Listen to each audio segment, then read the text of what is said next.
Good evening, my friends. Welcome to the show. I am Lou Mongello. It is so good to see you again. If you are watching live, thank you so very much for tuning in. Please do me a favor, invite some of your friends, share this out on Facebook and Twitter. And if you're watching on the replay, don't forget to join us right here, 7:30 p.m. Eastern, every Wednesday night. And to be sure to turn on notifications as well, as I'll be going live, not just from here, but from the parks. I've got a couple of special things coming up, including later on this week, and something very special coming up next weekend. We'll get to that a little bit later. Thank you all. It is so good to see again so many familiar faces right on time in the box. I love seeing Ricky and Paul and Chad, Colin. I got to put my glasses on. I'm getting too old for this.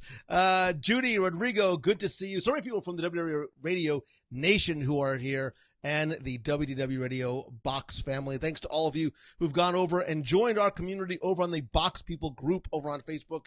As I said, at the beginning of the year, I'm going to start doing a lot more specifically on the group instead of the page. So like the page, turn on notifications, but also make sure that you join the community over on the Box People page as well, and invite your friends there too. Again, Amanda Bowner, nice to see you. Megan, Steven, Stuart Sternberg, always like right there on time. Jim Orahoski. Again, there's also a lot of familiar names and faces who I saw this past weekend at the Walt Disney World Marathon. So congratulations, bravo, brava to all of you, whether you walked, wogged, ran, pushed, wheeled, cheered, whatever it might be. I think cheering was harder. It was a cold. In typical Disney fashion, they turned on the freezing temperatures this weekend, and then 2 days later it was 85 degrees outside. So welcome to Florida. Jerry Applegate, it's good to see you. It's nice running into you recently as well. Jacob Buxton, Mary Wall, Nikki Keller, Lori Brown, Justin, Matt. So there's a lot of stuff to cover tonight. Don't forget too that the show, which was a little bit late, came out today. We did a live listener. Her Majesty was in town this week. We recorded a listener email segment and actually had an unscheduled visit from a surprise guest that I can't wait to go and see soon. Somebody just said, Lynn Yaw said, how many rice balls did I have I eaten at Maria and Enzo's? So I've only eaten the 17 that I ate during the media preview last week. I'm pacing myself out. I need to fit back into pants so I can actually leave the house.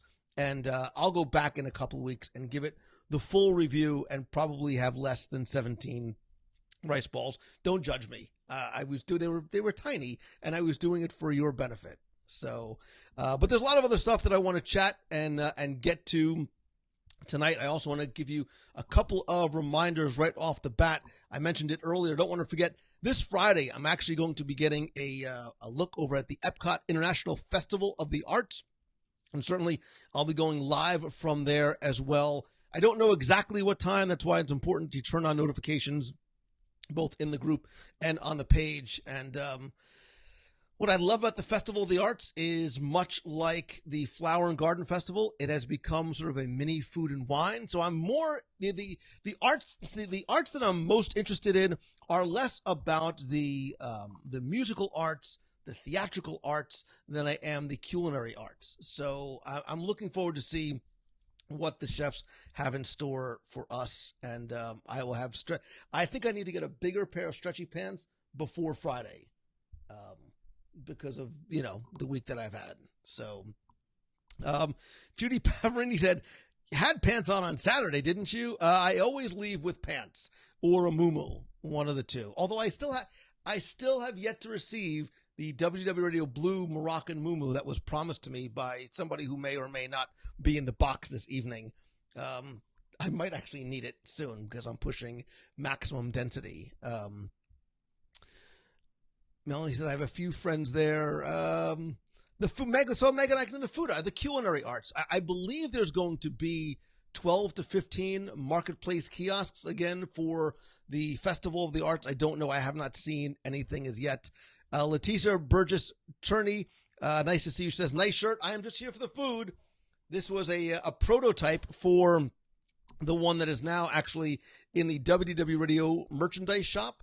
And of course, because I'm using new software, I haven't loaded that logo there. But if you go to wdwradio.com/logo shop, you should find that in there. And I think they're on sale this weekend. I think they're on sale. I think all the shirts are on sale for $14 this weekend. Rita says the art is a feast for the eyes. It's also a feast for the belly. And that's really the sort of arts that I am most looking forward to. But I am going to go live from there. I believe we might be able to do, I think there's a couple of presentations that they have set up for us to go and check out. Brett Meeks, I love, of all the Meekses, Brett is definitely in my top 3. But your son really sort of escalated to rock star status this weekend. Did I catch up on sleet and thaw out? So I did thaw out because, again, it's 85 degrees the day after. Catching up on sleep, not so much. Still, my body clock is not right. And, not that you care. Wild, weird, wacky dreams last night that woke me, it woke me up out of a deep sleep at 2 o'clock in the morning. Or maybe it was just the idea that I had to get up to go cheer. But I woke up at 2 o'clock in the morning, so the body clock is not, it's not fully back on schedule yet. Rob DeLeon is asking me about the purchased Fast Pass. That is definitely something I want to get into. I have been monitoring a lot of your conversations and discussions, and this is definitely something that I want to chat with you guys about. I do want to test something tonight. I'm going to need your help testing a new way for you guys to call in. Again, I'm playing around with some new software, as well as a new way for you guys to call in. So we'll see. Maybe I'll have you guys call in as well as comment in the chat to see what your thoughts are. I'll give it a couple more minutes. We'll start to talk about it. I'll look at some of your comments. I'll share my thoughts on it, which may or may not surprise you. And then I certainly want to hear your feedback. And we'll play a little devil's advocate just to get some interesting dialogue going. Jimmy Kenny says, my lawn and driveway are still completely iced over. I'm assuming that you don't live in Florida. Lisa says, I'm still waking up at 2 a.m. and I'm in withdrawal from not seeing hours before sunrise every morning. I read it. I clicked it before I read it. I think there's a hint of sarcasm in there. I don't think she misses me or the 2 a.m. mornings. Although I will say that what I do miss about the weekend is why I think so many of you actually participate, because I know it's about the medals. I know it's about the sense of accomplishment. I know it's about the training, but I do think it's about the camaraderie. And the one thing I'm so mad at myself, and I do it all the time, I need a gentle reminder or a not so gentle reminder, is at the meet of the month, I wish I would have gotten a picture of all of you who were there, because it was remarkable to see so many people, either from the nation, the running team, the Make-A-Wish family was there. And that was one of, it really, really touched me to see so many people there. And again, on Sunday night, our team got together as well. But I think it's about the friendships. I think about the camaraderie.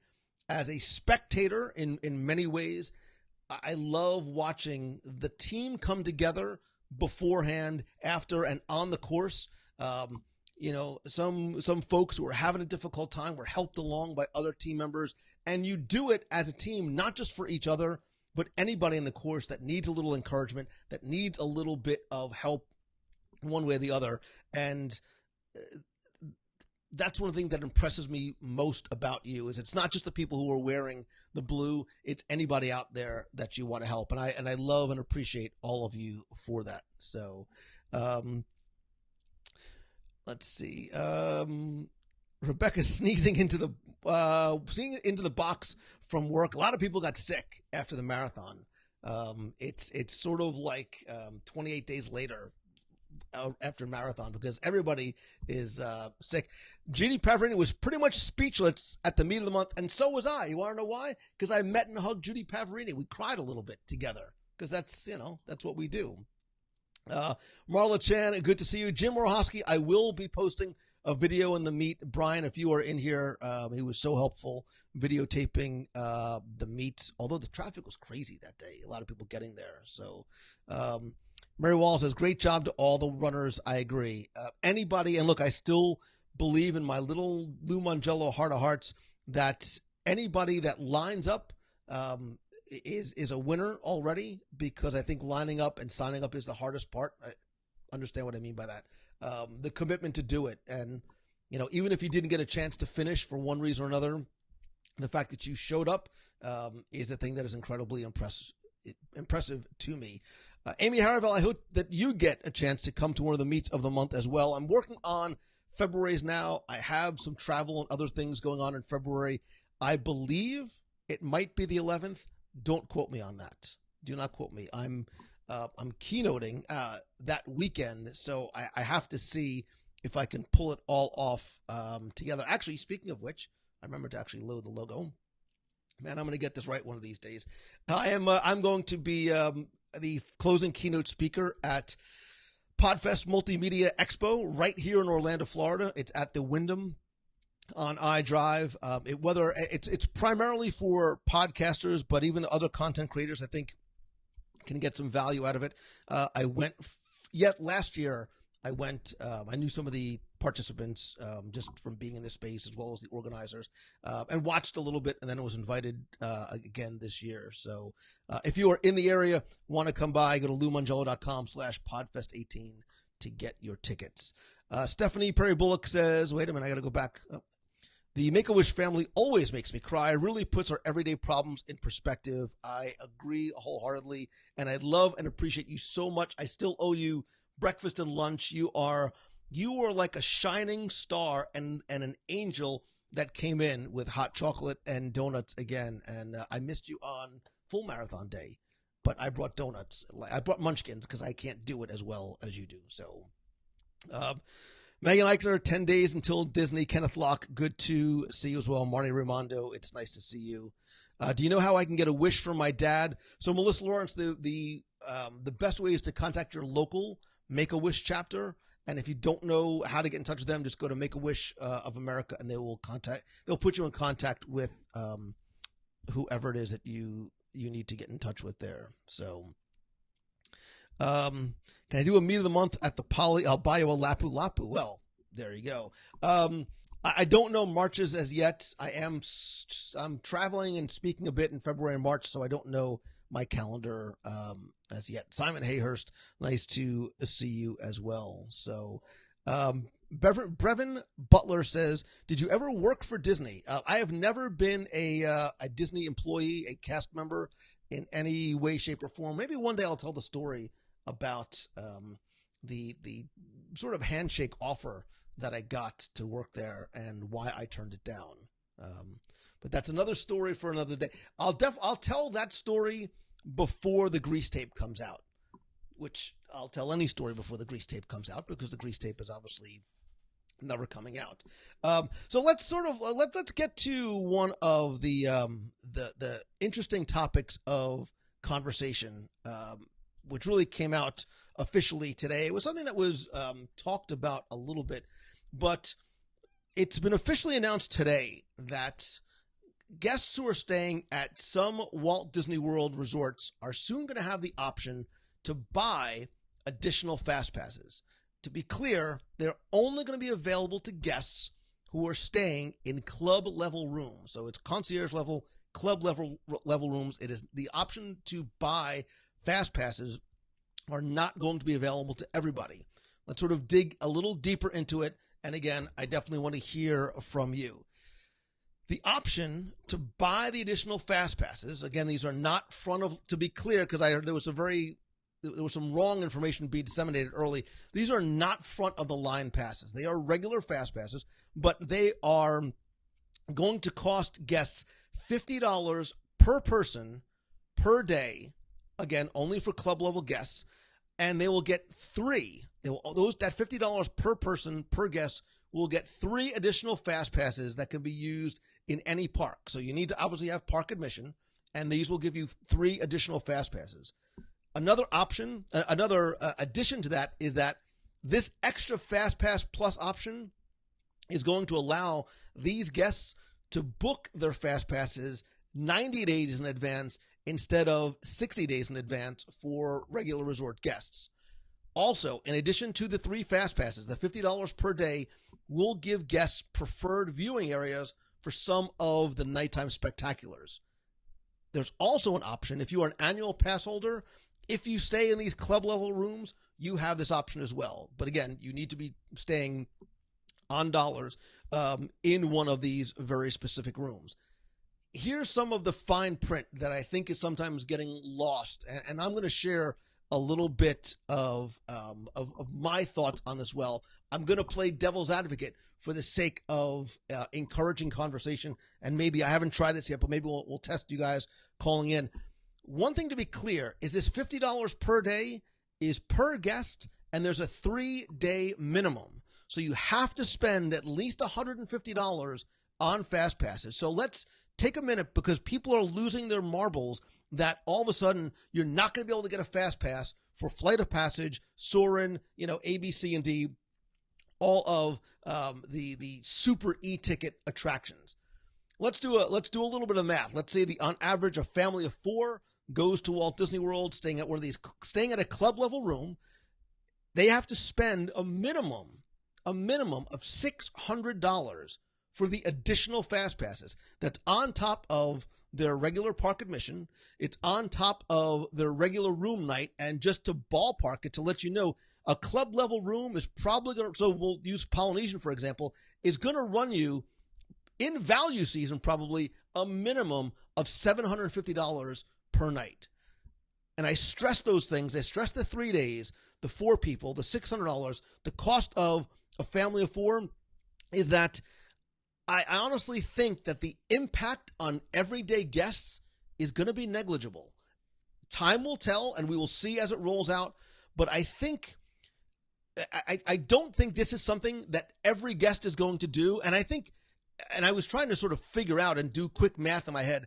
There's only about, maybe 650, 700 club level rooms in all of Walt Disney World.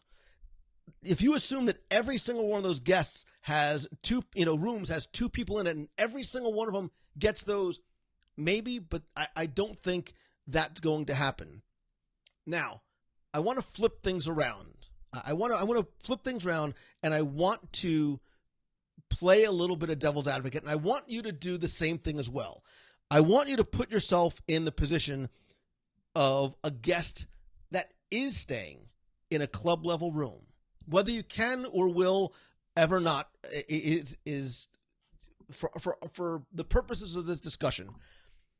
You are already paying a very, very high premium in order to stay in that resort, at that location, in that room, and to get the additional amenities. And look, what you're paying for, you're not paying. Most people, I don't think, are paying for access to the lounge and the peanuts and the snacks and the cocktails. What you're paying for is the concierge services and the level of service that you get as a concierge guest, being able to get bookings in restaurants that you might not be able to get otherwise, which happens at every concierge desk in every hotel, especially in tourist locations. And I think if you're paying that premium, right, wouldn't you be, and I think this is where it came from, is that would you be somewhat dissatisfied if you're saying, I'm paying all this money for this special room, and yet I have to wait, not like everybody else, but why can't I have access to additional fast passes? Why can't I have access to some additional services? So I think that's what it's giving for those guests that potentially want it, but I don't think everyone's going to take advantage of it, and I also don't think that it's going to have such an impact that every Flight of Passage fast pass is going to be gone every single day. I think what would have been worse, and because I want you to think about worst case scenario, what I think would have been worse is if they just gave the 3 additional fast passes to all the club level guests. That's not outside the realm of possibility, because that happens in Disneyland Paris. If you're staying at the Disneyland Hotel at the Castle Club, you get not just a regular Fast Pass, but sort of the Magic Fast Pass, which is you can get Fast Pass access to any attraction at any time, and you don't even need to book it. You walk in, you show them the card, you swipe the card, whatever it is, and you have you have access to that attraction via FastPass anytime that you want. So I think, again, simply trying to play devil's advocate for purposes of the conversation, I think this is actually more palatable than them just directly sort of buying front of the line access. I've also heard, and I've seen many, many times in conversations, that this is just another money grab from Disney. Again, I'm not agreeing or disagreeing. I'm playing both sides of the coin. I honestly doubt in my little heart of hearts this is not about a money grab, right? But why? Because there's not enough volume. At the maximum they're going to get is, if they fill those rooms, there's 600 rooms, they're going to be paying, $150 a day. It's negligible. In the grand scheme of what Walt Disney World Resort pulls in every single day, the few thousands of dollars that this is going to make them is not why they do it. I think it's being done to satisfy the club level guests that are already paying a premium to stay, to have that access, to have that level of service, and now just want something more than having to wait with like other guests, right? Just look, that's why you buy a first class ticket. You want to board the plane first. You want to have a bigger seat. You want to have additional amenities, but you pay for it. And I think that's what this is doing, is they're giving these first class, and I'm analogizing. I'm not calling them a first class guest, giving them access to purchase them because they are already paying that premium to stay in those resorts, in those specific rooms. Again, they're not just every guest that's at a deluxe resort. You've got to be staying club level, and you're paying hundreds, if not thousands of dollars a night.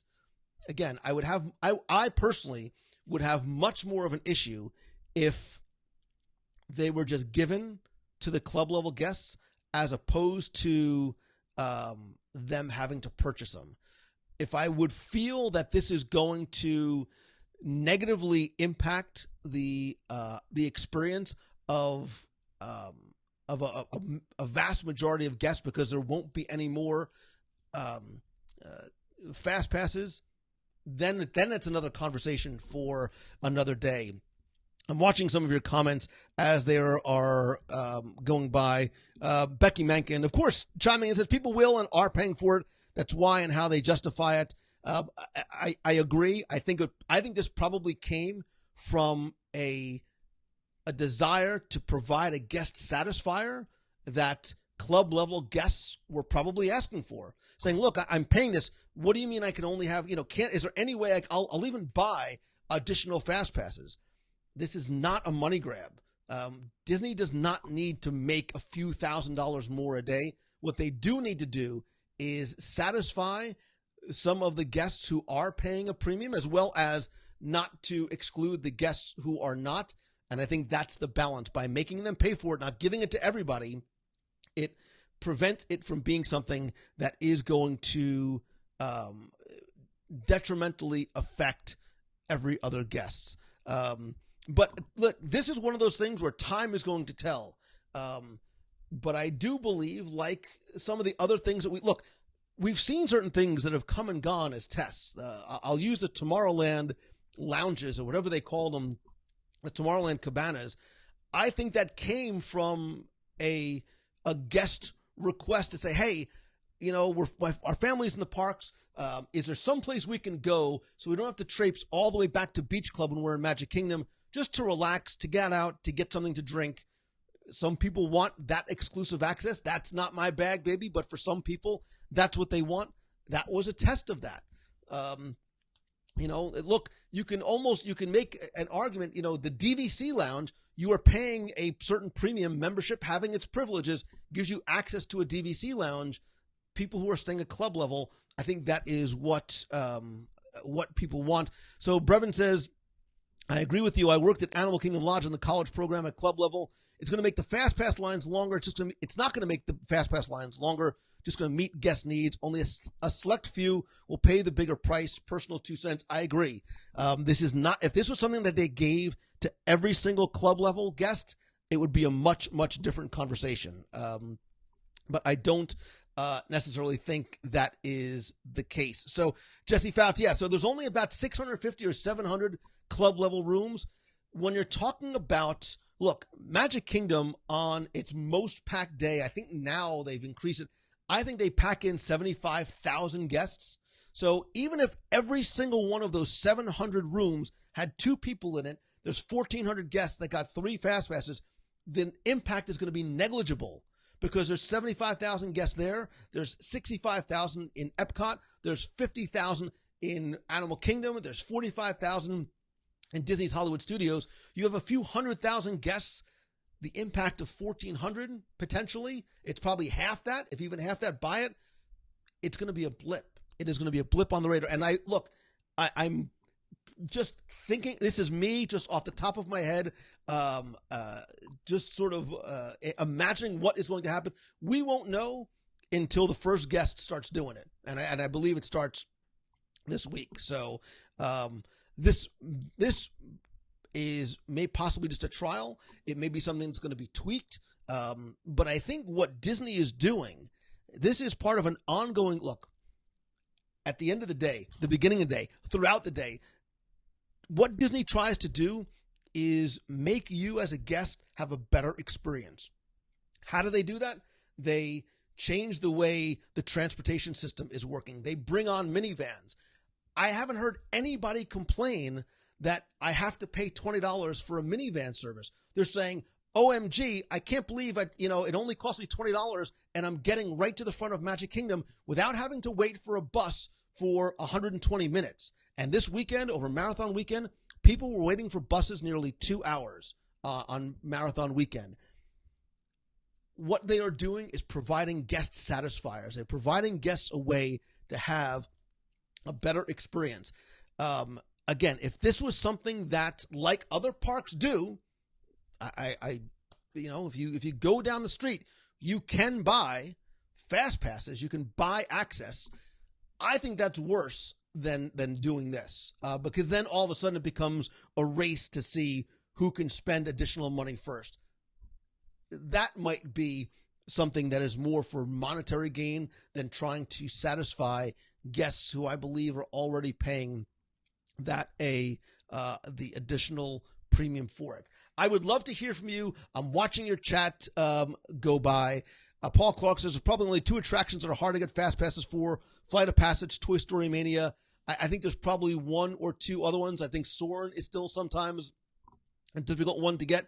But I agree with you. I don't think this is going to have the monumental impact that guests and some people online are saying it's going to have. And again, there's the alarmists who are saying, wow, I'm never going to ride Flight of Passage again because I can't stay concierge. That is not going to be the case. I was supposed to go on one of the local news stations tomorrow morning because some of them think that the end of the world is coming, that the average guest is not going to be able to ride Flight of Passage. And again, that's Twitter being Twitter, but I don't think that's the case. Steve Schussler, it is good to see you. I'm going to reach out to you. Let me know what the best way to contact you is. If you're back in the States, I'll send you a text. But I'm going to be there next week. I talked to Chef Bob. So, but it's going to be interesting how this is going to play out once it actually rolls out. All right. So I want to try something here. This may or may not work. You know that sometimes we do call-ins on the show. I'm going to try a little bit of a different type of technology, but I want to invite you to call in and weigh in on this topic, on this idea of the club level guests being able to pay $50. Again, it's $50 per day per guest for a 3-day minimum. So again, a family of 4, you're now looking at an additional $600 on top of what you're already paying. You're paying $600 for basically 9 fast passes each. Not everybody is going to be able to do that. So let's give this a try. Hey, this is Lou. You're on the air. Hey, Lou. It's Jen Selke. Jen Selke, how are you? Good. How are you? I'm better now that I'm talking to you. I love call-in shows. I come from a call-in show family of WGN in Chicago. That's actually how I met David Lawrence of there you go. the famous David Lawrence. Yeah. So have you been paying attention to this conversation, or is this just a hello and Happy New Year? No, I totally been paying attention because I saw a lot of the people freaking out about these fast passes. And I mean, listening to what you were saying, the quantity of people that this is going to apply to is so small. And I don't think most understand how many fast passes and people are using the parks every day, that this is just, a drop in the bucket. Yeah. Yeah, but I think it's also going to satisfy those guests that do want to pay that little bit extra so that they can have the kind of experience that they want for themselves or their kids. They're already spending X amount of dollars. Maybe that $600 is somewhat negligible to them, but it'll be a satisfier to them. But I think that you're right. I think this is not as impactful as people think it might be. Yeah, I wonder, how often Disney does try to meet those expectations, and at that concierge level with that guest that is paying so much more money, I'm sure people felt compelled to try to get them those fast passes for free. And now to be able to say that, this is an option for you if you want them, rather than having the cast member try to, say we just can't give those away. Now they can say this is an option for you. Right. And it does cost more money, but it would kind of, have an option for those that want to pay it. And then those who don't, they feel like at least they know where their route is. And I think you're right. I think for the concierge, the club level cast member that might not be able to satisfy that request to say, come on, I'm paying club level. Why can't you give me ultimate, fast passes every single day? Why can't I get to the front of the line? It takes that decision-making process out of them, because now they have an option for them to do. And like I said, if this was a carte blanche front of the line card that got them unlimited front of the line fast passes throughout the day, then I might have more issue and concern with it. Yeah, well, great. It's great to talk to you. The call sounds, the audio quality is awesome. I did have to turn down my radio volume so you didn't get feedback, because I think there's a delay in what I'm seeing on the screen. So it's a good reminder for people calling in to turn their Facebook volume down. Awesome. It was so good to see you last month. Please say hi to your hubby for me. It was great. Take care, Lou. Take care. Thanks for calling. Bye-bye. Bye-bye. Love Jen Selke. All right, so this I just turned my mic up. I know some of you said you had a tough time hearing. So Eileen Barton said, TVC Lounge doesn't take anything away from the other guests. This has the potential to take away the ability for other guests to get fast passes, but there's not really a lot of concierge rooms. I agree. Let's take another call, because I just didn't realize I didn't mute it. Hey, this is Lou. You're on the air. Hey, it's Lisa. Hi, Lisa. How are you? I'm good. How are you? Are you Lisa of recently transplanted from Baltimore to Florida, Lisa? Close enough. You didn't make the last train to Clarksville stop. That joke. So, yes, it's me. Well, it's good to hear from you. I did notice on the WDW Radio Nation discussion you had weighed in on this, so I'm very curious to hear what your thoughts are on the impact of the club level Fast Pass. Yeah, so I mean, I think it's icky. There's so many things that have come out like this that people get alarmist and say it's a huge money grab and this, that, and the other. And this is the first time where I kind of have felt like it's an icky money grab. I mean, I think other than Flight of Passage, and maybe a couple of others, it's not that hard to get fast passes. Like, I don't schedule them ever before the day we're going to the park. So, I think if somebody is sort of club level and has never been to Disney World before and doesn't quite, I'm going to stop you. Because I want to have a conversation. So it's not hard to get fast passes. No. I do not disagree with you. However, for the average guest that maybe has never been here before, it is more challenging than, especially now you as a local. We take a lot of things for granted. The fact that there's an app that you have to make fast passes, that you have to make, all these ADRs. You can order your food in advance.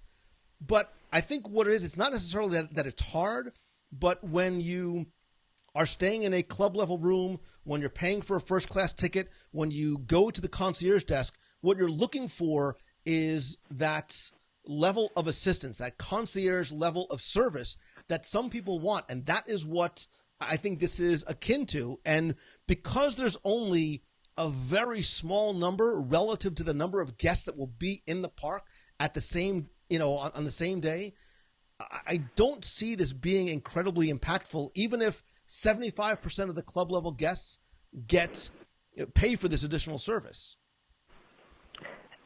Yeah, I mean, I think it's a slightly higher impact than you're representing it as, because like 90% of the people doing this are getting Flight of Passage, right? Like, you can't be like, oh, so some will go to Epcot and some will go to Magic Kingdom and some will go to Hollywood Studios.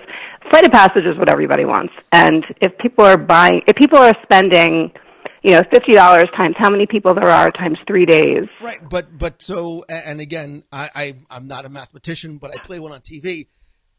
If let's say that there's 700 rooms and there's 2 people in a room and half those people do it, let's say that there's 14, all 1,400 people that are going to buy these additional fast passes are not going to be going to Animal Kingdom at 9:00 in the morning to ride Flight of Passage first. It's just mathematically they're not. They are going to be spread out through the parks. They're not going to be in Animal Kingdom every single day. I understand your point. That is. I feel like we're debating the wrong thing, because my point here really isn't the impact on the parks.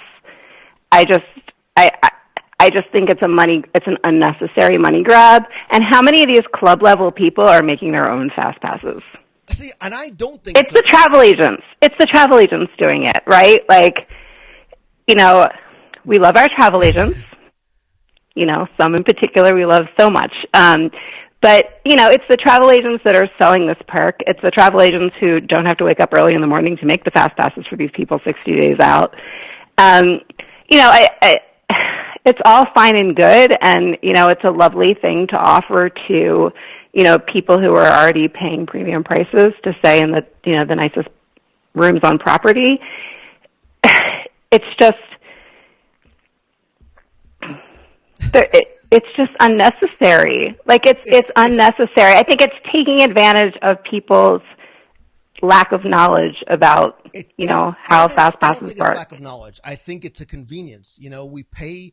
If you were staying at if you were staying in the club level, you would like that option. It's an option, right? It's not a freebie. It's an option for an added level of convenience. Arguing for argument's sake, I do not think it's a money grab, because relative to what Disney pulls in a day, and although they don't release the numbers, we can sort of speculate. Yeah. The few $1,000s that they will make on this is negligible. Which is sort of why it's confusing to me, like, because they don't want to. Why bother? Because they don't want to give it to everybody. They don't want to give it to every club level guest for free, because then all of a sudden the impact is much greater. It's an option. You have to make an affirmative step to buy into it, to do it, which I think will negate some of the impact. But again, until a month, 2 months, 3 months, 6 months goes by, we won't see just how impactful this might be. And there's so many other factors in. We might not know exactly how this is going to factor in unless and until the waits for Flight of Passage are 450 minutes all day, every day. Then something has to be rectified, and we have to see how many of those are getting sold. But I don't think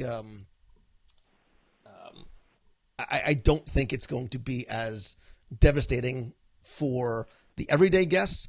I don't think every concierge level guest is going to take advantage of it. But I think it's well, they're certainly not, and I don't think I don't think the wait times are going to be that telling, because nobody's going to get in the line once it gets at a certain point. So you can't be like, the wait for Flight of Passage is in 450 minutes, and so this is not having an impact.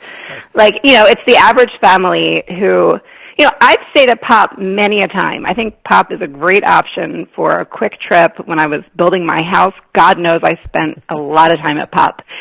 it's a great option. And for somebody who prioritizes park experience over the room, which makes a hell of a lot of sense for a lot of families, they're not going to have access to this. And, it's all fine and good. And, I agree with you that offering it to everybody would be a problem. But at the same time, I don't know that the mentality works. Because when I stay at Pop with my family, and we own DVC, we've stayed at Boardwalk, we've stayed at the Grand Floridian, we've stayed at Poly, and we've stayed at Pop, and we've stayed at the Moderates. I mean, we've been all over the place. But when we've stayed at Pop, because we're prioritizing the park experiences and we're in the room to sleep, right? So the people staying at Pop aren't less into the parks. A lot of times the people staying at Pop are more into the parks than the people staying at the deluxe club level. If you're staying club level, you're planning on spending a lot more time in your room. If I'm staying club level, let me be clear. If I'm staying club level, I'm sitting drinking cordials and eating to get my money's worth out of club level. Right. I am going to be in the Kamehameha Lounge all day, every day, and I'm going to stick it to the man for the premium. So maybe it does make sense to give those people access to Flight of Passage, for the 15 minutes that they leave their room. Right. And again, Lisa, and I want to hear other opinions on this too. I would have much more of an issue if this was and I just will call it the Magic Fast Pass. If it was the Magic front of the line, and there used to be such a thing, and it wasn't something that was obtainable. It was something that could be given, or they did it for certain, if you had a car. Well, and they still have those, the VIP guides that are essentially that for an asinine amount of money. That VIP guide is costing you $650 an hour. So, again, they're available. Not everybody's doing it. Time is going to. I'm not being alarmist about this at all. I'm going to let other people call in and give their opinions. I'm not going to prattle on for much longer. But I'm not being alarmist about this at all. I don't think it's going to lead to 9-hour wait times for a Flight of Passage or anything like that. I just think it's kind of a miscalculation on their part. I think it's a little bit of a slap in the face to people who are already paying a huge amount of money to stay in the rooms that it applies to. And I think it's a slap in the face to the people who don't have access to it because they're deciding to prioritize park time over, the level of their hotel room. As a club level guest, I'd be a little annoyed that I have to pay more. When you have issues at a hotel, when my Magic Band doesn't work, they give me a free fast pass. Right. It's not that hard to get a free fast pass. When you're there, not 90 days in advance, but I don't know. I just feel like they're offending everybody. As a club level guest who's paying, $15,000 for, a vacation at the Grand Floridian at, club level, no, I don't want to pay you more money to get fast pass access. And as a family who's staying at Pop, it sucks that you don't have access to it. So I don't know. I feel more like it's a miscalculation. I feel more. I don't think it's going to have this huge effect on people's vacations, but I just feel like it's a miscalculation. So I want to ask you a question, and I want you to answer, and then I want to hear from other people. You said it stinks that people at Pop Century don't have access to this service. Would you be more satisfied if Disney allowed everybody to buy 3 additional fast passes for $50 per person per day for a minimum of 3 days? Yeah. See, now I think, I still think a really small. That's the money grab. And I still think a really small number of people would buy into it. I still don't think the impact would be huge. The impact would be bigger. But I think it's borderline offensive to offer, to offer this premium. I can get a VIP guide if I'm staying at Pop. Right. Why can't I buy some fast passes early for 90 days? Because if you just because my vacation calculation and priorities don't line up with the people who are staying club level. Why can't I buy the same benefits? So, I think it's a blip regardless. I don't think that many people are going to be buying into it. But I think it's a huge maybe it's a tester and they're going to expand it later, but for the time being, I think it's a huge miscalculation on Disney's part to offer an additional paid, benefit for a high price to people who are already paying a ton of money for their vacations. I will say, but not offering the same thing to people staying elsewhere. I agree with Jill McCann because she says, think about all the food you could purchase with that additional money. So I'm with Jill. I'm with you. I think that's where we for real. Well, I appreciate your very articulate and well thought out argument. I certainly want to hear other opinions. I'm watching as comments are going by, and they're across the board. They're absolutely across the board. So some people are standing up and clapping. Some people are asking for your home address. So we'll wait a little. Interesting to Ask see. my Uber driver. But thank you. And again, I want to hear from some other people and hear what they have to say. But thank you so much for calling in. All right, good to talk to you. Bye. Congratulations on your medal. Thanks. Bye. Spicy. People getting excited. Oh my gosh! So quickly, here we go. Hey, this is Lou. You are on the air. Hey, Lou, it's Nikki Keller. How are you? Nikki Keller, how are you? You know, I am doing great now. That is what I love to hear. And I haven't talked to you in a while, so happy belated New Year. Oh, thank you. Same to you. So please weigh in. Okay, I'm curious actually about what you think about my kind of my little crazy brain went to. When I saw pilot program, because they're calling this a pilot program, and I was thinking about fast passes, and we were talking about tier 1 rides.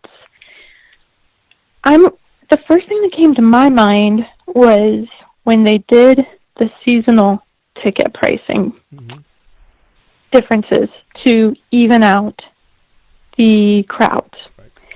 And that seems to have worked pretty well because, as we've said, there aren't really any slow times anymore. We're going to have Toy Story Land, Star Wars Galaxy Edge, all of Epcot, and who knows what else coming up. Do you see this as possibly could be them testing in advance an idea of a way to balance out the system? It could be. I think the only way to see the impact of something like this is to execute on it. And to execute on it in, like you said, in a pilot program. Look, they might try it and see that it doesn't work. It's maybe not something that's taken advantage of by guests. I think this, to me, personally, makes a lot more sense. I would take issue, not that I would take issue. I'd have to think on this more if this was something where every single guest now has the option to buy sort of a priority. Now you're sort of buying fast pass. Now all of a sudden you're separating the people who have been saving for 5 years for their once-in-a-lifetime family vacation, who are going to have a really tough time riding Flight of Passage without having to wait for hours on end, versus the people who, because now the impact in terms of utilization and the revenue generation is much different than when you are only impacting 650 to 700 rooms that may or may not be filled throughout the year. Which I completely and totally agree with you on that. And it's stinky, to use Lisa's word. But I was just curious, what you thought if I was just completely out of my mind, to kind of think that way or not. But at any rate, I think there's 705 club level rooms, and if I had the math right and I got the right information, the Contemporary itself has 633 rooms, 25 suites, and 483 villas. And that's just the Contemporary. Right. So when you, like you're saying, when you add all the other club levels to that, I still think you're going to end up with a very tiny percentage. I do too. And just to interrupt, Chef Bob from the Boathouse says, if the line is too long, just go to the dock bar at the Boathouse. But I think, and to Lisa's point, the VIP guides haven't meant that people can't get on rides. This won't either. And that's exactly what I'm saying. I think the impact of this is going to be minimal. I don't think you're going to feel the impact on this as much as we have felt the impact of Disney changing how they are marketing, for how they have been marketing to international guests, So much so that when September used to be a ghost town here, now all of a sudden the number of international tourists has sort of leveled the waters, right? I saw somebody saying, yeah, well, now it's always crowded. Well, that's true. And look, at the end of the day, Disney is in business. Like, they are in the business to do one thing, to make they're not in the business to make money. They're in the business to make a lot of money. And when the park is not crowded, that's bad for business. That's bad for stockholders. They have been able to find a way to level it off so it's busy all the time. And I think for things like this, and I think for those concierge level guests that maybe have not been here, they have kids that want to ride a lot of things, they're going to be the ones that take advantage of it. I would bet a dozen Dunkin' Donuts that maybe a majority of club level guests will not even take advantage of this. Because I don't think that that's necessarily why they're here, or that they've been here so many times that they don't need to. So it'll be very interesting. Well, and I do have a little confession to make that we've stayed just once on club level at Animal Kingdom with our DVC points, and we got extra fast passes and we got extra things, and then we didn't have to pay for it. And to be honest, I mean, it really isn't fair in the system, because it's based on what the cast member wants to do that you're talking to. This actually makes a rule, and now people, if they want it, will have to pay for it. And to be honest, like you said, I don't think there's going to be a lot of people who are going to shell out that much money unless it's the only time they're going to come to Walt Disney World, or they've never been here before. Look, and I agree with you, because I think what this does is it no longer makes the distribution of extra fast passes arbitrary and capricious, because it no longer is in the discretion and the purview of a cast member that has a belligerent guest, whatever kind of guest, that feels that they either want to or need to give them extra fast passes. So it's look, like anything else, it's an option that's there if they want it. I don't necessarily think that it's something that everybody is going to do. So, but Mr. Mongello, were you implying that I was a hard to deal with guest? No, but let me ask you this. If they had fast passes to the boathouse, I wonder how many of us, like, I would buy an annual fast pass to the boathouse. So I could, I sort of have, because I just go there all the time anyway, but I saw Chef Bob come in, and now I'm hungry. So, but no, and it was a pilot program, and if it works for this, it works, and if it doesn't, it doesn't. Exactly. And I think, time will tell for this. So, but thank you so much for weighing in. I hope to see you again soon. Yeah, thanks for taking my call. Have a good night. You too. Bye-bye. Bye. Well, listen, it's clearly there's a lot of excitement and passion about this. All right, let me take one more quick call, and then I'm going to. Hey, this is Lou. You're on the air. Hi, Lou. It's Chrissy Viggs from New Jersey. How are you? Chrissy Viggs from what part of New Jersey? Right now, Point Pleasant. Oh, how's the weather in beautiful Point Pleasant? More importantly, are you close enough to the boardwalk to smell the sausage sandwich and the salt and vinegar French fries? I am very close. Oh man, that's all I miss about other than the pork roll, egg and cheese, right, Lou? Oh man, pork roll, egg and cheese on a nice roll with salt, pepper, ketchup, and a nice cup of coffee in the morning. Whew. You got it.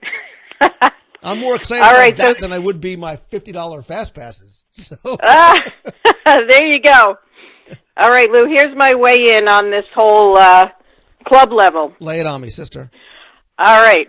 When my daughter was about 2 years old, we took her to the Poly, and we booked the club level for the sole purpose of having access to milk at all times for formulas and things like that.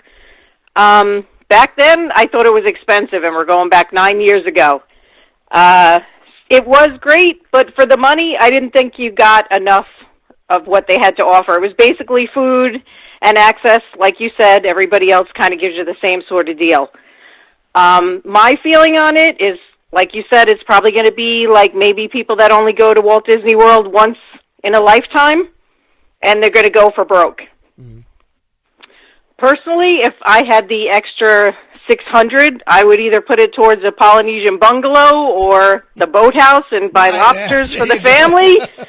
You know, that's my thing. But putting it towards fast passes, we're DVC members. Right. So we know we're going to get there next year and next year and next year. So to us, fast passes aren't a big deal. Look, I agree. For my family of four, I think that $600 is much better invested at Boathouse than it is at Flight of Passage. That's absolutely. That's one. You can make a big seafood tower with that. Oh yeah, so for sure. And you know, you can argue the merits of what might be more memorable. So I think my Boathouse experiences might actually be much more embedded in my memory than my attraction experiences in Walt Disney World. So. Yeah, agreed. We're not worried about it. We'll have to see. Time will tell. That's it. So. All right, Lou. Thanks for taking my call. Thanks so much. Have a great night. All right, you too. Bye-bye. Bye-bye. Jesse Fouts says, I think we need to discuss this further over a meal at the Boathouse. I mean, I think there's no better place to have an intelligent, articulate, very long, drawn-out conversation about this than at the Boathouse, clearly. So I think that's definitely the place. So Stan Soul says there's no way I'd pay $600 on fast passes. I did just bid $650 on an Olympic torch, though. Look, you know, for some people, Stan, I think it's actually an interesting comment because for some people, it's about the experiences. The experiences are more valuable to them. Look, it's a once-in-a-lifetime trip. We're going to go for broke and do club level. We're going to buy the additional fast passes. We're going to get a VIP tour guide because not me, I'm speaking as somebody else who has the money. I want my kids to have that once-in-a-lifetime experience. Other people would say, you know what? Let's just do Pop Century. We'll wait online. We're going to wing it. We're going to have fun. But I want to buy a special souvenir. I want to buy that Olympic torch. I want to take home whatever. You know, different strokes for different folks. And I think that's why this is not something that every single club level guest is hopping on the phone with their travel agent to do, because it's not going to be for everybody.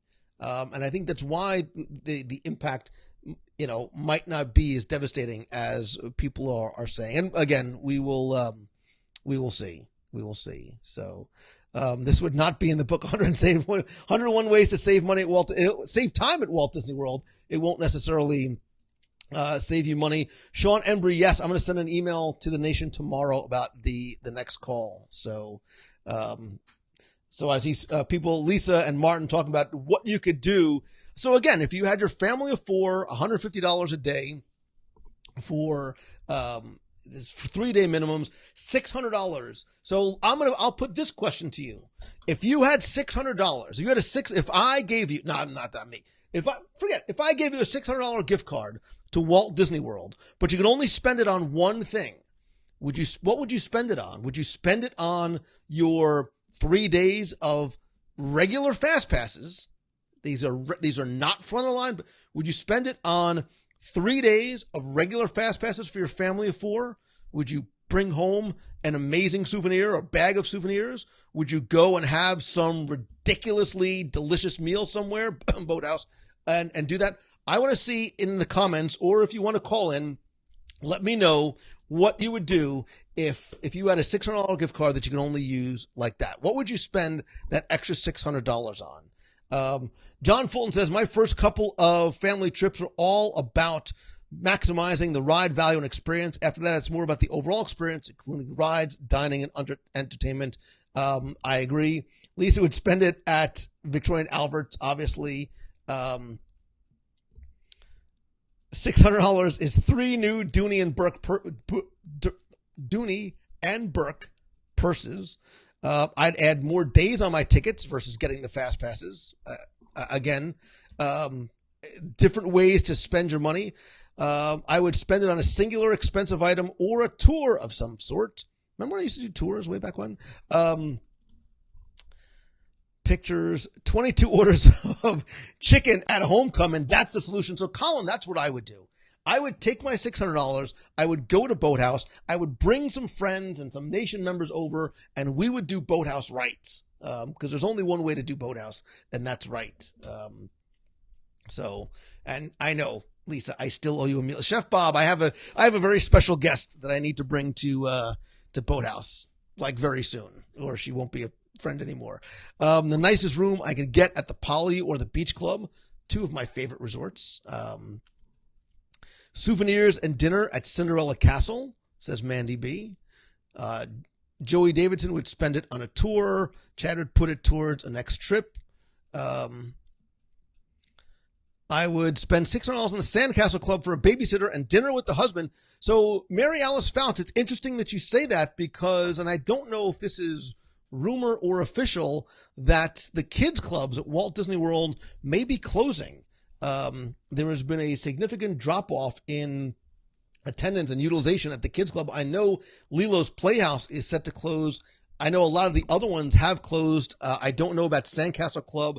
I don't remember what it's called over at the Club Dolphin over at the Walt Disney World Swan and Dolphin. I don't think is impacted by that, but those might be going away. Although things like Kids Night Out are still going to be available. So. Paige says, new game, drink every time Lou says Boathouse. Don't play that game because, especially if you're driving, drink responsibly. And if every time I say Boathouse, that's not being responsibly. So Shanna says the kids clubs are, closing. Perhaps I'd invest my money into pre-ordering the Lou Mongello audio guide to the World Showcase. That's an investment you want to hold off on for a while. Do they make stretchy pants large enough for me to eat $600 worth of sushi? So Ricky DJ Technoid Reed, I will tell you that they absolutely do because I've done that before. One day I'll share the story about how I went with a relatively small group of people, and I think our bill at Kimonos was $9.75. We ate a lot of sushi, and she came over, and I went, do all that again. And she did it again. And then I was selling my kidney the next day only drink when I say I live behind the castle. Take extra fast pass money, put direct deposit on a Disney cruise. Now you're talking. Speaking of cruises, by the way, I almost forgot the other thing that I got to talk about because we are counting down, and I'm looking for the logo. We are counting down to our Alaskan adventure this June.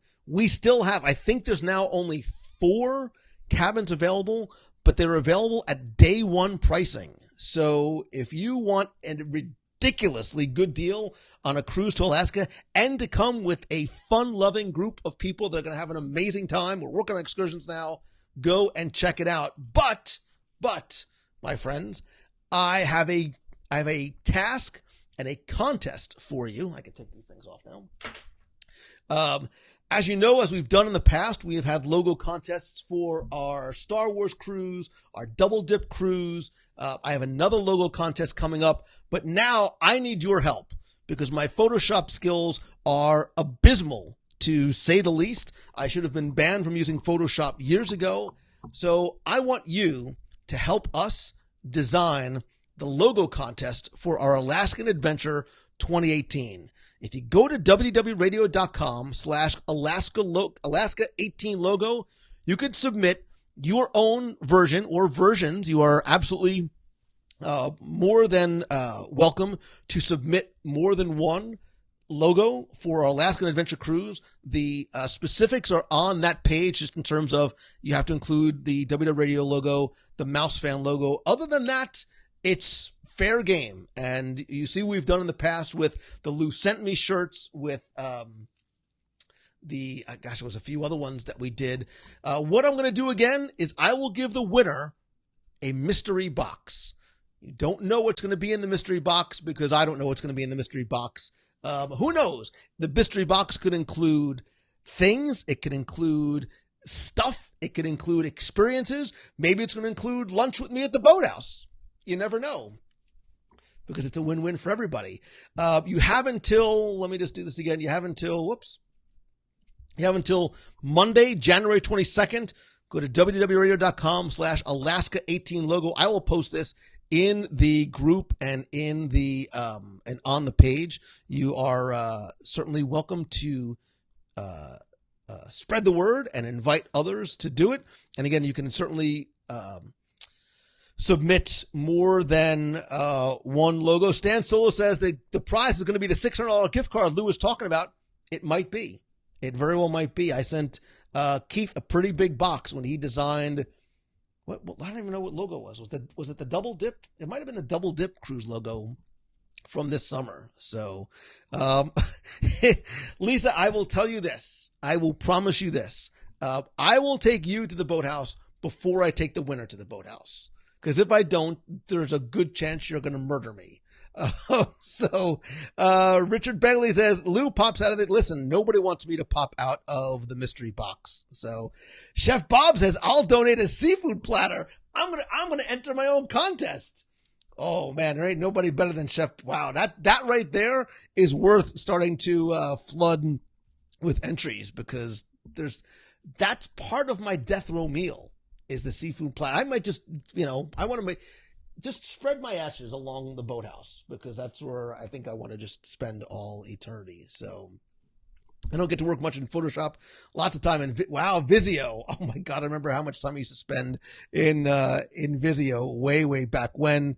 Frank Hart, it is good to see you. You can write off a gift card, right? Ashley says this is more incentive for me to go. I will tell you, the Alaska cruise is amazing. I had a meeting with Her Majesty yesterday talking about Alaska and some of the excursions and things that we are planning.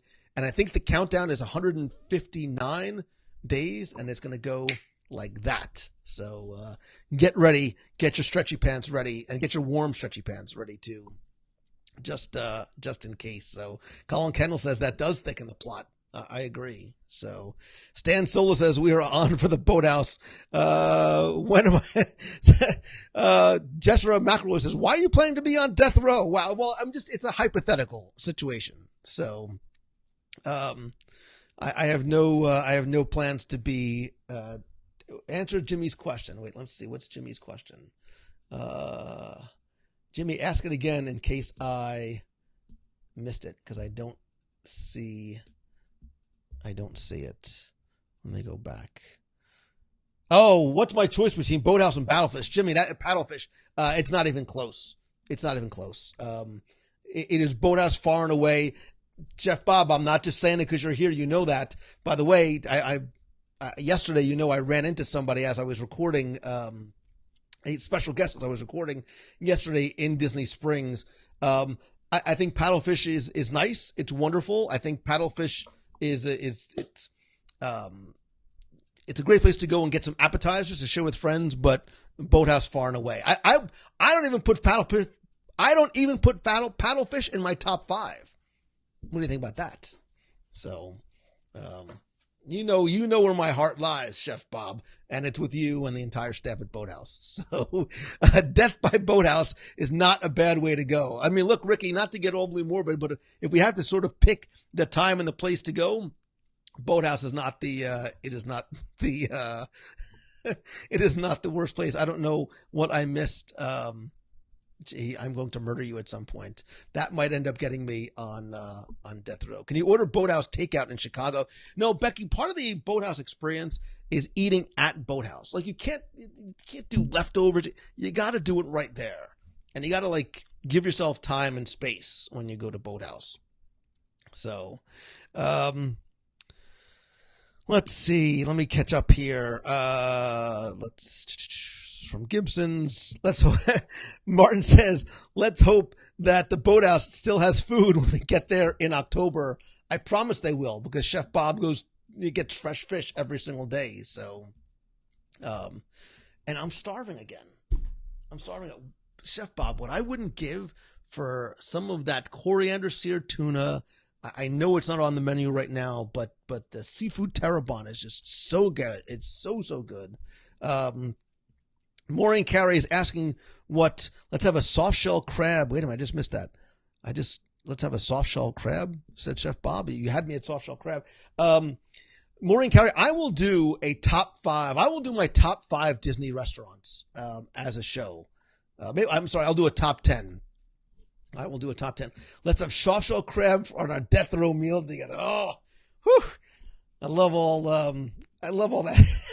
Lisa Denoto Glassner, I will touch base with you offline about Boathouse. Maybe even next week. We might be able to make that happen. So, and Nikki Keller, if there's girls' night at Boathouse, I'm in. There cannot be a girls' night at Boathouse without me. I'm one of the girls. I could be one of the girls.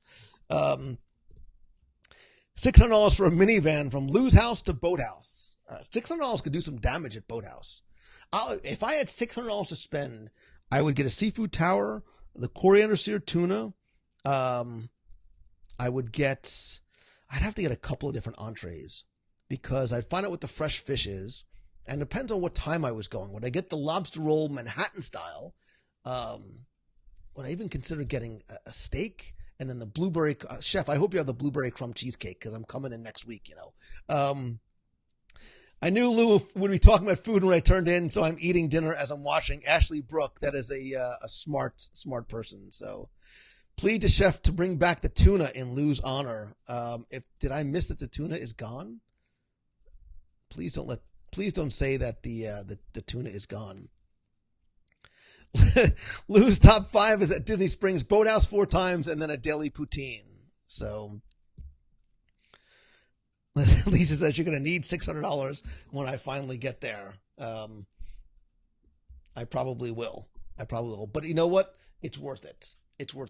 I mean, the food and the company obviously is worth it. So, and she says, I turn on the live broadcast, not even 30 seconds in, and I hear Boathouse. Can't wait to lunch there on Saturday. Oh, Angie Pop, you're going to love it. And tell them Lou sent you. It's not going to do anything for you, but you can tell them Lou sent you anyway. Does the Boathouse serve draft beers? Paul Clark, I believe that they do. I believe they do both inside and outside. Chef Bob might know. Stephanie Perra Bullock says, I don't even eat seafood, and I heart the Boathouse for the steak. It's a Gibson Steakhouse. They're the only one that has their own USDA certification. Like you think, Boathouse, you have to have fish. The steak is insanely good. Even like the little filet mignon sliders, they're like juicy and they got them on the toasted. Ay, Dios mío. What time does Boathouse close tonight? I can still make it there before closing. Jamie Hecker, how are you, brother, man? I hope you are doing well. I hope you are doing very well. So, let's see. Let me catch up on, Julie Diley. It is nice to see you. I'm so sorry about tomorrow. Or today. We'll try and reschedule for tomorrow or this weekend, or I'll see you on Friday, I guess. Carlos Adrian Arazia says, Mongello, you're making me hungry. Welcome to the show.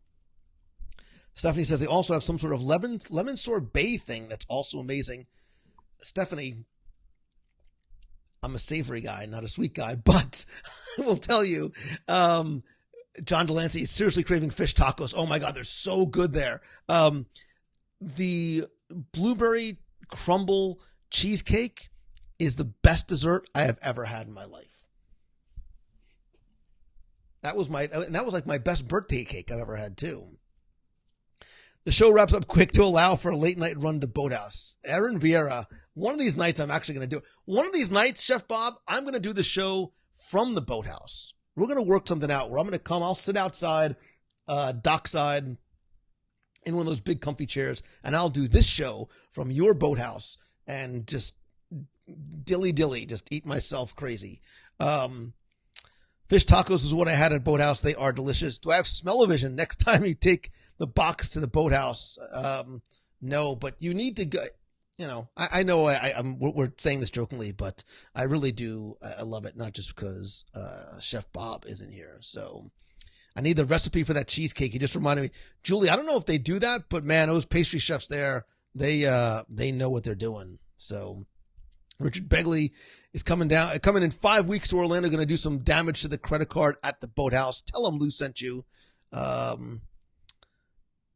Oh, are we going live when you finally take me? No. I think this is something that you just need to, I think you need to have the full Boathouse experience. So, I will let Chef Bob know ahead of time before we come. So, to make sure you've been hearing about it for so long, you've been waiting for over a year. So I promised I would take you. I don't know when I actually promised I would take her, but, according to the deposition transcripts, I promised I would take her, and I'm happy to. So now that you're a local, so the box after show live from the Boathouse, the box during the show, the pre-show. Daughter heard Lou talking about the Boathouse, and all she could think about was salmon steak and rice. God, could you, man, the damage I could do at Boathouse. Louis says, where can I get paella in Disney World? I think that you can get paella. You might be able to get it at Paradiso. I'd have to think on that. You may be able to get it at Maya over at, I haven't been there in ages though. You might be able to get it over at Maya at Coronado, but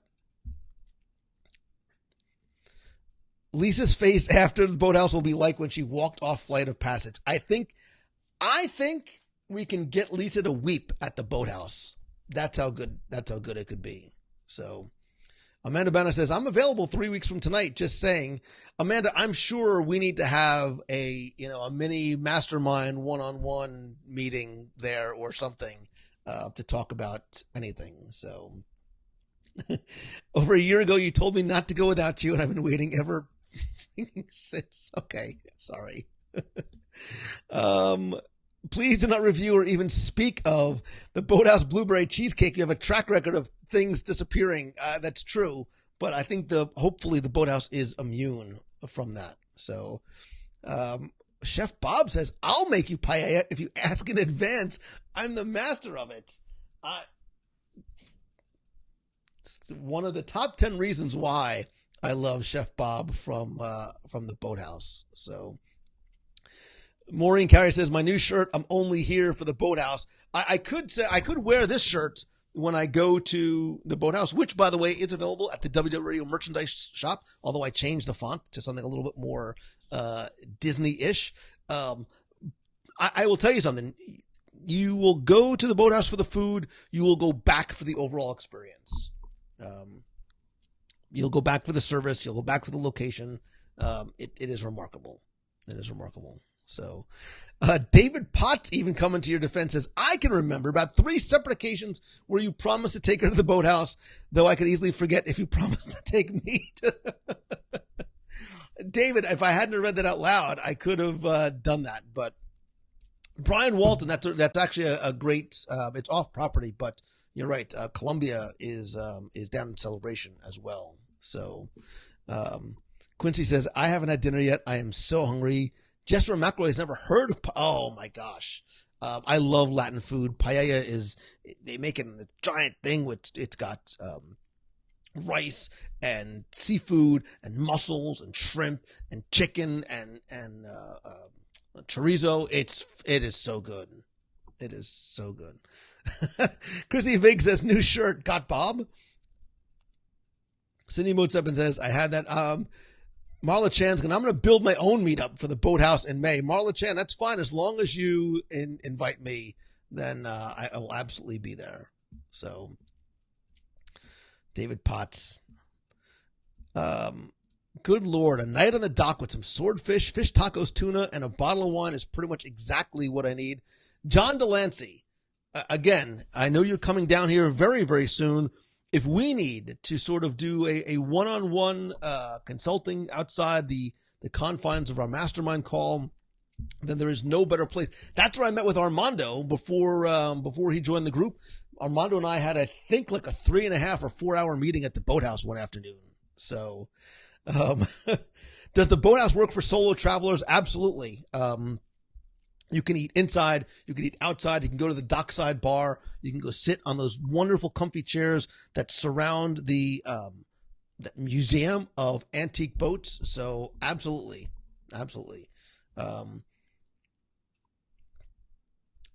Let's see. Rob De Leon says, body by Bob. Yeah, this is all Chef Bob's doing right here. And that's why I wear black, because it's slimming as I can possibly be. So Jamie Williams says, I went by myself, ate at the Dockside Bar. The full menu is available out there. That's the secret. The secret is that you don't necessarily need a reservation. If you can go out to if there's room at the bar outside, you have access to the full menu. So poor Lou stuck at the boathouse. No, Stephanie, that was a nice day. The weather was perfect. We had a very good, very productive meeting. We talked a lot. We ate a lot, and then we ate some more. So maybe that's what I need to offer for my one-on-one. So I offer one-on-one consulting, mentoring. I don't like the word coaching, whatever. Maybe I should do an offer where we can also do it in person at the boathouse. That's a no-brainer. Maybe I'll even give a discount if we do it at the boathouse, because we get to go to the boathouse. So that's where I met Armando before Momentum. Armando likes boathouse. Armando flew down just for our meeting and specifically demanded that we go to boathouse. So Mike Vidal, have a good night. Patrick Pulliam, nice to see you as well. Line queue solution for Flight of Passage, just put it straight through the boathouse. No one will mind. I agree. And the boathouse would, could you imagine that? But again, part of the boathouse experience is going to the boathouse. So Lisa says you might want to change a topic while we are still friends. I will do that. It is almost 9:00. Let me do this. Let me do a little bit more call-ins. You don't have to talk about specifically the fast passes. You can talk about anything at all that you want, including but not limited to the boathouse. I don't have my Ask Me Anything logo up, but you can call in and, like I said, ask me anything at all that you like. I'll take a couple of calls before we go. Would you rather do call-ins, or you want to play 20 questions for a prize? Nikki Keller says, what is my most anticipated 2018 movie? It has to be Infinity War, without a doubt. I'm looking forward to Black Panther. The recent trailers have made me more excited, but it's certainly Infinity War. Hey, this is Lou. You're on the air. Hi, Lou. This is Jim O'Neill in Michigan. Jim. Hey, brother. How are you? Good. Doing good. I was wondering if you were going to have any, for the Alaska cruise in June, are you going to have any kind of organized group excursions, or just kind of come as you go? Absolutely. So that's one of the things that we've been working on. I have been working with Her Majesty, who's been working with the suppliers, and probably in the next couple of weeks we'll have something. Final payments are coming up in February, which is you can't start booking anything until that point anyway. But I sort of hand selected a few different excursions that you can do, with me and with us, or you're certainly welcome to do some on your own as well, because there's such a wide variety. We talk about it actually on this week's show. We talk about some of the different Alaska excursions that are available and some of the ones that I personally like, having been there in the past. So I'll be doing some. Becky might be doing some that are a little bit different, because there's different interest and intensity levels that really run the gamut there.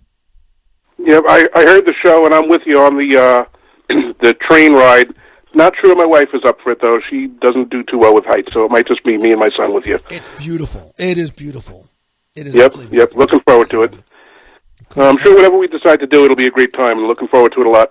Absolutely, I am as well. I'm looking forward to seeing it, and I'm sure. I was going to say, I'm sure you're looking forward to getting out of the cold there, but we're going to Alaska, so.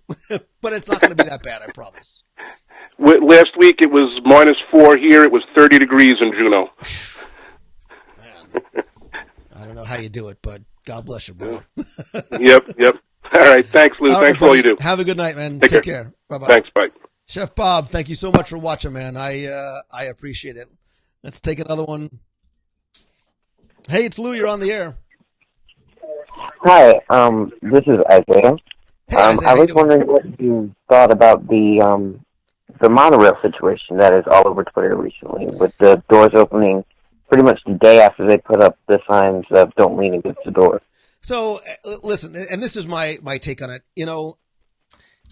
If you think about 40 plus years of the monorails being in existence, And the thousands and tens and hundreds of thousands of times that goes around in a circle, this is one of those incredibly rare opportunities where it appears as though there's a mechanical malfunction. It happens. Things break, and that's like if you said, "I can't believe a bus broke down in New York City." It's sort of analogous to the same thing. Fortunately, nobody was hurt. Everybody was smart enough to stay away from it, but it's not. I don't think it's as big of a deal because nobody got hurt. As big of a deal as some people make it. It's a mechanical thing, and mechanical things malfunction and they break. And I'm sure it's been fixed. So again, considering the amount of times it happened once in 40 plus years, it's not significant.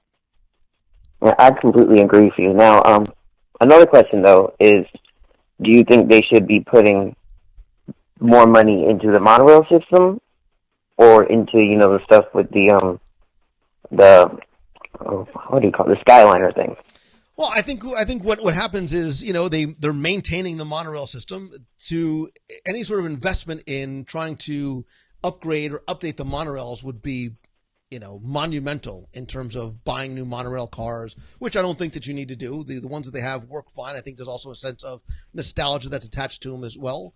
So I don't think that there's any sort of upgrades that you can do to the monorail, but I like the fact that they are investing in minivans, the Skyway buckets, new buses, expanded buses, more environmentally friendly buses, so that what is happening is that the congestion is starting to get much more spread out, especially with new resorts coming, a lot more guests coming in for the expansion as well. All right. Thank you. All right, brother. Have a good night, man. You too. See you. I have to put my goggles on so I can see this. Let me see. Let me catch up here. Monorail doors always been. Remember the old monorail doors that they used to close by hand? I used to love that sound. I used to love the sound of the monorail doors closing. All right, I'll take one more call from the evening. Hey, Lou, you are on the air. Hey, this is Jamie in Mississippi. Hey, Jamie in Mississippi. How are you? I'm good. I was just calling to see if you had any kind of preview on the Edison or more information about that. So I went to the Edison, my space-time continuum was all messed up. A week and a half ago, they did a grand opening and media preview for it right after the new year. They are officially opened. I have walked through the venue. I have not eaten there as yet. It's beautiful. It's very cool. It has a this very sort of utilitarian steampunk vibe to it. I cannot speak to the food. I have eaten, again, only during a preview of Maria and Enzo's. To say that I really enjoyed it, what I tasted, to qualify it, is an understatement. I had 17 rice balls, so there you go. But until I go in as a regular guest for a full meal, I really can't speak to it. I can only speak to what it looks like, not what it tastes like, because I don't know what the service is going to be like. I don't know what the food is going to be like. But it's exciting. Those 4 venues all offer not just different experiences, but different food types as well. So I think it's going to add some additional opportunities for dining experiences, as well as Edison is going to be really positioned as a nightlife, a separate sort of nightlife experience too. Yeah, I heard somebody comparing the Edison nightlife area, especially when they do the after 10 hours for adults only, to give it more of like a pleasure island kind of vibe, but without overdoing it, just having like that one entertainment area. Right. So I thought that was cool. It's going to be interesting. I think the Edison for me is definitely a wait and see. I'll be curious to see how it's going to work. They are going to charge a cover charge after a certain time of night. It's also going to be 21 and up. So it is definitely going to sort of make that switch, as a lot of places do, into more of a club nighttime entertainment venue. So we'll see. Will people be willing to either stay or be willing to pay in order to get into the Edison? It didn't work for Adventures Club, but I think it was a much different for different reasons. There was no food there. It was more of an entertainment show as opposed to a place to go and hang out or dance or listen to live music. But it's a beautiful venue, so again, I'll give it a month or so for them to work out their kinks, get a little bit of their internal rhythm going, and then I'll go and check it out and do a live review. I'll take one for the team. Awesome. Look forward to it. I saw your review of Marie and Enzo's, and that was hilarious. I think I was doing like a rice ball count for you. Right. Megan Eichner just said 17 at once. I mean, they were small, Megan. They were little rice balls, just to be clear. Yeah, definitely. They weren't traditional, like, big, fat Italian softballs. So, true. Very true. All right, they were thanks. delicious. Thank you so much. Have a great night. Lou. All right. Bye-bye. You too. Bye. So Becky says, I'm going to try the Edison when I come back in a couple of weeks. We'll see if she takes me or not. We'll see if Becky takes me to the Edison or one of her other more favored or partners. So Paul Clark says, from Lou's videos, it seems very interesting with the roaming characters. Seems like the Adventurers Club. Oops. Let's take one more. Sorry, I forgot to turn this off. Hey, this is Lou. You're on the air. Hello, is that the boathouse? Martin, my friend, it would not be a show had we not heard from you. I was just about to go to bed. Can you read me a bedtime story? I can. Once upon a time, in a far-off land, there lived a king of his castle, and his name was Chef Robert. I was going to say, you could do the menu of the boathouse. I can recite it to you almost from memory. So Becky makes fun of me because I can walk into restaurants like I did the other day and not even look at the menu. Although I always look at the boathouse because you never know what's going to be new and different there. So, well, I'm hoping to get. I have done the boathouse in Salisbury, which is in the UK. The pork chops were good, but that's about it. Nothing compared to what I can hear from the boathouse in the States. I have no idea what you just said, but I heard pork chops. Yeah, our pork chops are really rocking. They're really good, but I'm not sure if it'd be better than the boathouse stuff. Well, you know, when I come out to the UK, we'll have to find out. So Hey, now don't stop teasing again. Listen, So when you coming out? There's conversations have been I mean, fortunately, Becky's not here. I know she's here. Fortunately, Becky's not here for me to start throwing out dates and plans for a UK trip, but we're making plans for a UK trip. So. Oh, I want to hear that. Is it going to be this year or next year? We'll see. We'll see. Conversations are underway, so we'll see what we're able to do. Well, I'm hoping, as you know, we're coming out in October. So if I can't do the boathouse, I'll do the Edison, because that looks pretty good. I like the look of that. That's fun. You and I definitely have to get together for a meal again. It was a wonderful time last time you were here. Oh, it was brilliant. I'm hoping we say, if we do that, I'd like to get the old boy Ricky with us as well, mate. Wouldn't that be a dream? Absolutely. I'm hoping he's going to come down. Oh, actually, yeah, you know that $600 thing you can save on it? I'll give it to Ricky. You know, you're a good man. You're so generous with your $600, giving it to Ricky so he can come down here. It's all right, mate. How about quickly asking you, how was the Christmas snacks then? Were they all right? They were delicious. I had never had that before. I didn't even know what was in it before I ate it. I just said it's from Martin, so I trust him, and I ate it. And my family was a little bit more reluctant to give it a shot, but I thought it was wonderful. You were incredibly thoughtful, my friend. I tell you, for years when I was a kid, those mince pies, they scare the life out of me. But it's fruit. But it sounds like, you know, something you really wouldn't want to have in a pie that's like for a pudding or dessert, you know. I didn't know if it was like, when I saw mince pie, I didn't know if it was like mince meat or if there was... I know. Yeah. Good old English language, really confusing, isn't it? So, what did you have a try of the Christmas pud? The Christmas pud... wait, did I? Tell me what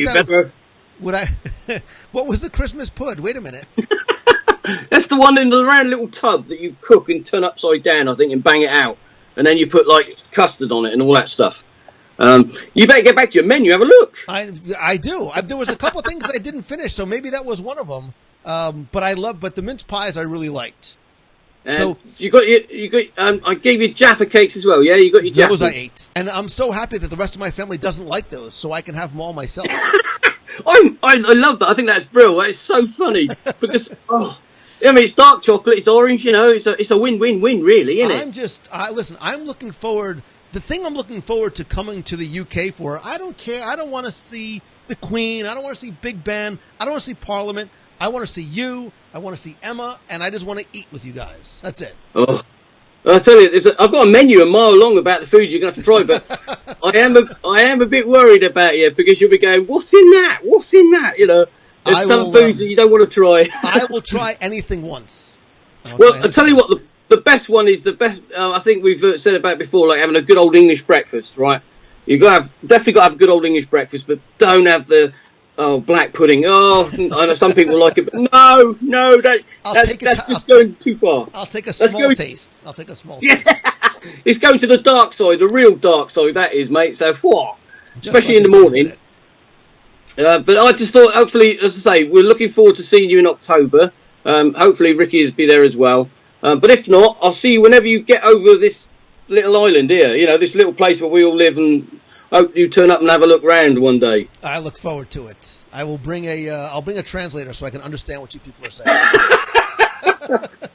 Rightio, sir. Jolly good of you. Yes, I say. And don't forget your stretchy pants. You are a good man, sir, and I know it must be late at night, almost morning for you over there. Yeah, and the trouble is, I don't know why, but I do. I told you before, I keep shouting when I'm on this thing. It's like, you know, I must be in artillery or something. Just play anything loud, okay? You know. So, yeah, thanks very much for this great show, mate. And, yeah, speak to you soon whenever I can. You got it, brother. Thank you so much, man. Take care, mate. Take care, brother. Bye-bye. Bye. He's a good man. I love those United Kingdoms. Oh, wait a minute. Let's see here. There we go. Everyone lives in castles. They long for a bungalow. Yeah, Martin is a good guy. I'm excited to head out there. And fortunately, Becky's not here, so I can give you all the details. I know she's here. I know. But we're working on it. We are working on plans for a visit to the United Kingdom and to Paris and all the foods that come with it. But speaking of food, I am famished, and I also have a veritable English boatload of work to get done the rest of the night tonight. I really appreciate all of you calling in, weighing in on the club level Fast Pass. Please keep this conversation going, especially as continuing things develop. If you are not part of the WDW Radio Box People group, please go over and join. That, I think, is, as opposed to the page, the group is a much better place to start and have conversations because you don't have to wait for an administrator to post something for you to comment on. I want you to start and lead conversations and discussions, debates, whatever it might be, over in the Box People group. And please do me a favor. Invite your friends over to be part of this very warm, very welcoming, and incredible community that you guys have created. Don't forget that Friday, I'm going to be in Epcot Center at the Festival of the Arts. I don't have a specific timetable yet, but I will be live broadcasting while I am there. Also, don't forget about our Alaskan Adventure logo contest. It is officially underway. You have about 12-ish days to submit your design or your designs, plural, at wdwradio.com/Alaska18 logo. And if you want to join us in Alaska, Becky and her friends and mine over at Mousefan Travel can still give you a no obligation quote and still get you some of those few remaining cabins at day one pricing. You will save literally hundreds of dollars. You can take that money and buy you can buy all the fast passes or boat houses that you need with the money that you will save. I really appreciate Becky and the entire team. Oh man, I'm going to get it right. It's this side over at Mousefan Travel. It was, there you go. It was nice to see her and some people from her team over the weekend at the marathon. And mostly, I need to thank you. I continue to look forward to Wednesday nights. It has been now coming up on 11 years that we have done this each and every week. And I love doing it, not for you, but with you. And that's why I love this medium so much more. I don't want to say more than a pod, but sometimes more than the podcast because it's real time, one-on-one, a small group engagement, which is what I love about it. If there's something that you want to see me do, something you want to hear me cover on the show, by all means, please let me know. But until next time, thank you guys so much. I appreciate everybody who commented, who called in, and also who shared this with their friends as well. I will see you Friday from Festival of the Arts, and I have a couple other surprises for you coming up in the next week or so. Thank you guys again. Have a great night. See ya.